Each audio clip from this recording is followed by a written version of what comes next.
Votre Altesse royale, pourriez-vous nous donner votre sentiment sur la situation actuelle en Haïti?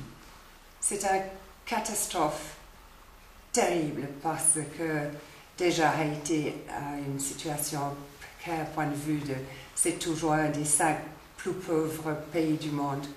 Ils ont des catastrophes naturelles qui leur frappent tout le temps, les ouragans, les tremblements de terre, mais ça c'est particulièrement épouvantable.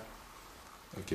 SOS Village d'Enfants est en Haïti depuis 1979 et apportera après le tremblement de terre son soutien aux enfants en particulier et offrira un foyer à bon nombre d'entre eux.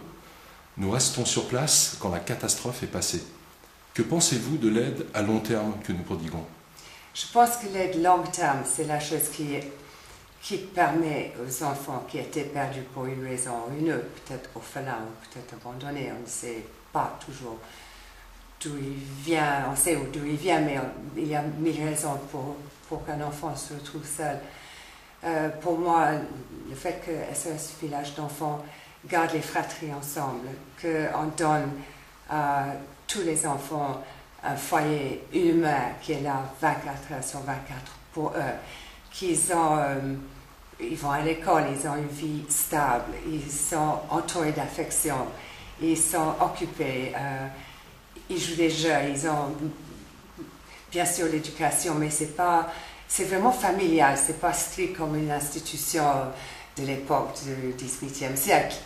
Et donc pour moi, c'est la chose qui me touche le plus, c'est l'aspect familial de Village d'Enfants SOS.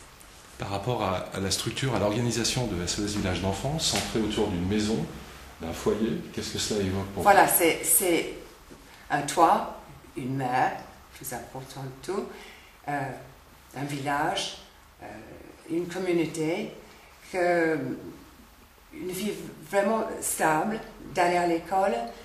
Tous les enfants ne peuvent pas être biochimistes, mais on les aide vraiment à trouver leur chemin. On peut, on dirait, avec beaucoup de succès, électricien, plombier ou fermier, et tout ça est devant eux. Et comme ça, quand ils ont l'âge et ils sont capables, ils peuvent devenir adultes et se retrouver dans le monde d'extérieur. Mais on ne lâche jamais un enfant, on les donne toujours, on les garde jusqu'au moment qu'ils sont vraiment indépendants. Ok. Quelles sont les raisons pour vous qui pourraient pousser quelqu'un à soutenir l'action de SOS Village d'Enfants? Je pense que c'est parce que c'est vraiment unique. C'est une organisation qui est là depuis si longtemps que les principes du fondateur étaient les principes qui nous touchent tous. C'est parce qu'on a tous besoin de la famille et de l'affection et de la garantie qu'il y a toujours quelqu'un là pour vous soutenir quand vous tombez. Et ça commence quand on est petit, mais on a toujours besoin quand on est adulte. Devant une telle catastrophe, comme celle qui frappe Haïti actuellement, de nombreux enfants ont perdu leurs parents. SOS Village d'Enfants permet à des frères et sœurs de grandir ensemble.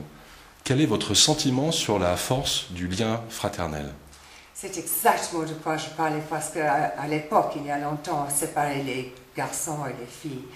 Et c'était quand même un enfant qui a tout perdu, les parents, la maison, qui se retrouvent seuls dans le monde. La seule chose qu'on a, c'est la famille.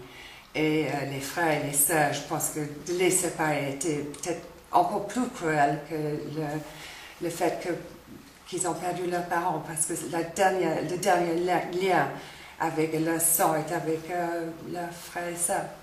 Bien, je vous remercie de votre témoignage et de votre support. Merci beaucoup.